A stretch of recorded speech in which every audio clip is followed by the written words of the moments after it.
Buenas tardes y bienvenidos a todos. Vamos a hablar, como dijo el doctor, de las etapas de la fibrilación auricular. Para eso nos preguntamos por qué es necesario conocer y actualizarnos constantemente en esta enfermedad. Por su prevalencia y el riesgo de mortalidad que lleva a que se necesite una detección y tratamiento precoces. Una de cada 3 personas mayores de 50 años a lo largo de su vida desarrollarán FA, sobre todo pacientes de raza blanca. Se estima una prevalencia en Estados Unidos de 5 millones para el 2010, con la expectativa de que aumente a por lo menos 12 millones para el 2030. ¿Y por qué es que ha aumentado la prevalencia de esta enfermedad? Por el aumento de la esperanza de vida de la población, por el aumento de las enfermedades cardiovasculares y sus factores de riesgo, y por mayor detección, ya sean dispositivos inteligentes como relojes inteligentes o dispositivos implantables. ¿Y a qué se asocia esta enfermedad? Aumenta 1.5 a 2 el riesgo de muerte, sobre todo en mujeres, enfermedad renal, demencia, infarto, enfermedad arterial periférica y más de 2 veces muerte súbita, insuficiencia cardíaca y accidente cerebrovascular. Esta es la guía europea del 2020, ¿sí? Que hacía foco en la enfermedad ya diagnosticada, con un primer episodio de fibrilación auricular al diagnóstico inicial, independiente de la duración y la gravedad de los síntomas. La FA paroxística, aquella que revierte espontánea con una intervención dentro de los primeros 7 días, persistente más allá de los 7 días o que requiere cardioversión farmacológica o eléctrica para su terminación, persistente long-standing más allá del año y permanente ya cuando el paciente y el médico asumen la fibrilación auricular y se adopta una estrategia de control de frecuencia. En cambio, en el 2023 salió la nueva guía de las grandes sociedades, la ACC, la AHA, HRS, con una nueva clasificación que trata de optimizar las estrategias diagnósticas y terapéuticas.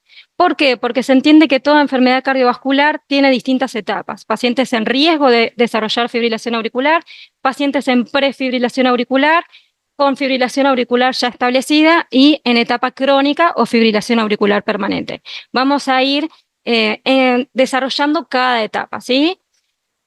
Como un continuum de enfermedad y no con la enfermedad ya establecida.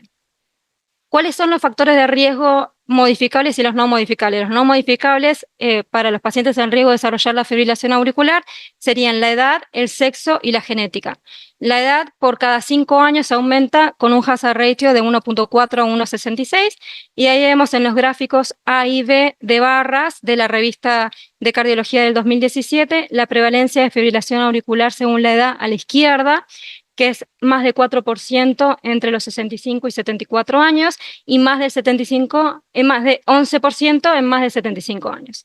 Y a su derecha vemos la prevalencia según sexo, que al principio domina el riesgo en hombres, ¿sí? Hasta los 70-74 años y más allá de los 75 años aumenta el riesgo en mujeres. ¿Y cuáles son los factores de riesgo modificables? La obesidad, que por cada 5 unidades de aumento del índice de masa corporal aumenta el riesgo de desarrollar fibrilación auricular. El sedentarismo con un odds ratio de más de 2. La hipertensión, SAOS y diabetes por cada 20 miligramos de decilitro de aumento de la glucemia basal. En cuanto al sedentarismo, el ejercicio, sabemos que disminuye tanto la carga de fibrilación auricular, la recurrencia y los síntomas, y además de mejorar la calidad de vida y el control de los síntomas en estos pacientes. Y la mayor asociación es la hipertensión en más del 20%. Después habíamos hablado de una segunda etapa, que era la etapa de prefibrilación auricular, que tenemos los diámetros de la aurícula izquierda, que es una de las mediciones más importantes que hacemos en estos pacientes, como el diámetro anteroposterior, que por cada 5 milímetros aumenta el riesgo, el volumen de fin de diástole y el retardo en el vaciamiento, también medido en técnicas más avanzadas como en el strain de la aurícula izquierda.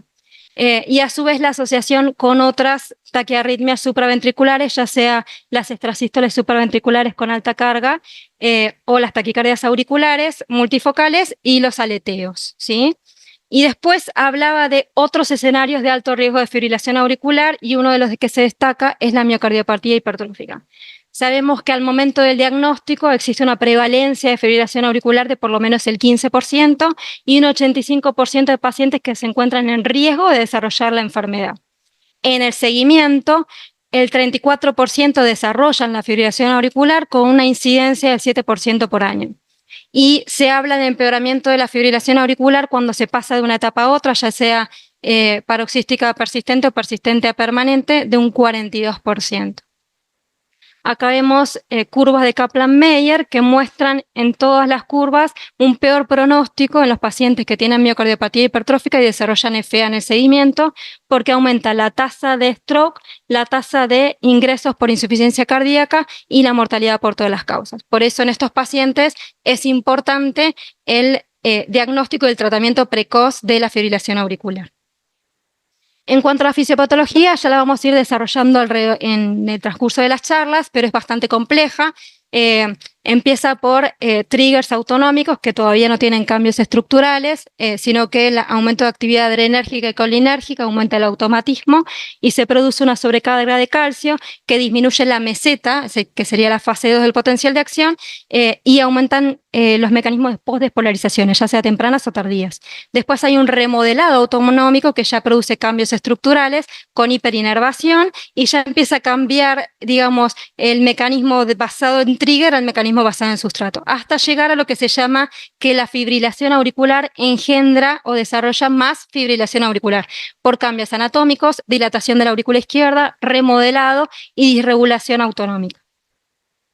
¿Por qué esto no es como una taquicardia auricular o una extrasístole ventricular que tiene un mecanismo focal y es una enfermedad tan compleja? Acá vemos lo que es la guía del consenso de expertos de ablación de fibrilación auricular y se proponen distintos mecanismos electrofisiológicos, los múltiples frentes de onda, focos autonómicos con capacidad de producir fibrilación auricular, circuitos de reentrada único, circuitos de reentrada funcionales en forma de espirales como son los rotores, hasta llegar a la disociación entre endocardio y epicardio. Por eso, nuevas técnicas de ablación hablan de la necesidad de un approach epicárdico, no solo endocárdico. Entonces vemos la complejidad de esta enfermedad, que primero empieza en lo que son las venas pulmonares, después pasa a la pared posterior, al techo de la aurícula, las carinas, hasta llegar a lo que es la vena cava y distintos circuitos en la aurícula derecha. Y acá vemos la anatomía patológica de la aurícula, que tiene fibras circulares y longitudinales que hacen que esta enfermedad sea compleja y pierda la anisotropía, y con bandas interatriales que conectan las distintas aurículas. Entonces, haciendo un repaso, teníamos las 4 etapas de fibrilación auricular, ¿sí? Y en todas las etapas hay que hacer el tratamiento de los factores de riesgo, hacer el monitoreo, digamos, de la enfermedad para evaluar la carga de fibrilación auricular, evaluar si hay cambios fisiopatológicos asociados, hacer un assessment del riesgo de stroke y el tratamiento de los síntomas en todas las etapas. Muchas gracias.